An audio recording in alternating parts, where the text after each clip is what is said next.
ગુજરાત 18 લાઈવમાં આપનું સ્વાગત છે। સમાચારમાં વાત કરીએ તો જેતપુરમાં ડુંગળી બટેટાના વેપારીના મકાનમાં થયેલી ચોરીના 3 આરોપીઓને પોલીસે દબોચી પાડ્યા। જેતપુરમાં પત્નીને બીમારી સબબ હોસ્પિટલમાં સારવારમાં રોકાયેલા ડુંગળી બટેટાના વેપારીના બંધ મકાનને તસ્કરોએ નિશાન બનાવી લોકરમાંથી રોકડ અને સોનાના દાગીના મળી 7.80 લાખની માલમત્તા ચોરી કરી ગયાની પોલીસમાં ફરિયાદ નોંધાતા આ ઘટનામાં પોલીસે સીસીટીવી ફૂટેજના આધારે તસ્કર ગેંગનું પગેરું દબાવવા પ્રયાસો હાથ ધર્યા છે, જેમાં સફળતા મળતા 3 આરોપીઓને પકડી પાડી મુદ્દામાલ જપ્ત કરી કાયદેસરની કાર્યવાહી હાથ ધરાઈ છે। બનાવની વિગતો મુજબ જેતપુરના ઇન્દ્રેશ્વર મંદિર પાસે આવેલ રાજેશ્વરી સોસાયટીમાં રહેતા અને જેતપુરના સ્ટેન્ડ ચોકમાં આવેલ મહાવીર શોપિંગ સેન્ટરમાં મનીષકુમાર દલસુખભાઈ નામની પેઢી ધરાવતા ડુંગળી બટેટાના હોલસેલ વેપારી જયદીપભાઈ દલસુખભાઈ કેશરિયા નામના લુહાણા વેપારીએ તારીખ 22 જુલાઈ 2024ના રોજ જેતપુર પોલીસ મથકમાં અજાણ્યા તસ્કરો સામે ફરિયાદ નોંધાવી હતી। પોલીસ ફરિયાદમાં જણાવ્યા પ્રમાણે ફરિયાદીની પત્ની 18થી બીમાર હોય જેતપુરના કણકિયા પ્લોટમાં પરમેશ્વર હોસ્પિટલમાં સારવાર માટે દાખલ કરાઈ હતી, ત્યારે પત્નીની સારવાર માટે પતિ હોસ્પિટલમાં રોકાયા હતા।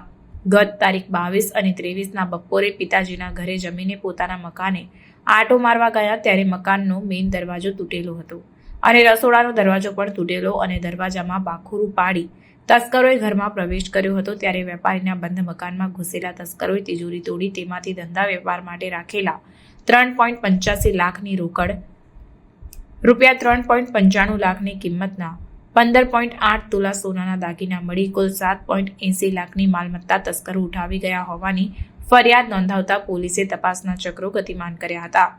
જેતપુર પોલીસ તેમજ એલસીબીની ટીમ આરોપીઓને શોધવા માટે કામગીરી કરી રહી હતી, જેમાં સીસીટીવી તેમજ હ્યુમન સોર્સની મદદથી પોલીસને આરોપીઓને ગણતરીના કલાકોમાં જેતપુરના નકલંક આશ્રમ પરથી મુદ્દામાલ સાથે પકડી પાડ્યા, જેમાં ઉમેશ ઉર્ફે ઉંદરડી રમણેકભાઈ વાડા જે રહેવાસી જેતપુર તેમજ રવિ આંબાભાઈ કારતનિયા જે રહેવાસી જેતપુર તથા જયેશ ઉર્ફે ટકો ભાયાભાઈ ગઢવી જે રહેવાસી જૂનાગઢને રૂપિયા 3.50 લાખની રોકડ તેમજ સોનાના 2 સેટ, સોનાની વીંટી 3 અને સોનાનું ચેન 4 તોલા મળી કુલ મુદ્દામાલ 6,57,500 સાથે પકડી પાડી જેલમાં આરોપીઓની પૂછપરછ દરમિયાન આ ચોરી મોજ શોખ કરવા તેમજ દારૂ અને જુગાર માટે કરી હોવાનું જણાવ્યું હતું।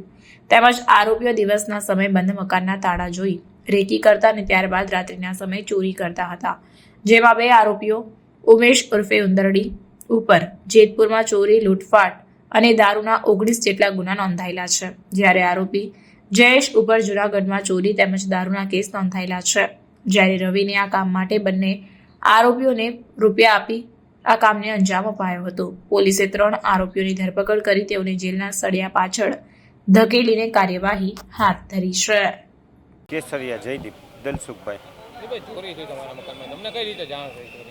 મને હું બીજે દિવસે 3:30 બપોરે આવ્યો ત્યારે ખબર પડી કે દરવાજો અંદર તોડી અને ઘૂસી ગયા અને 3,85,000 રોકડા અને બાકીના 16 તોલા સોનું, 15-16 તોલા સોનું।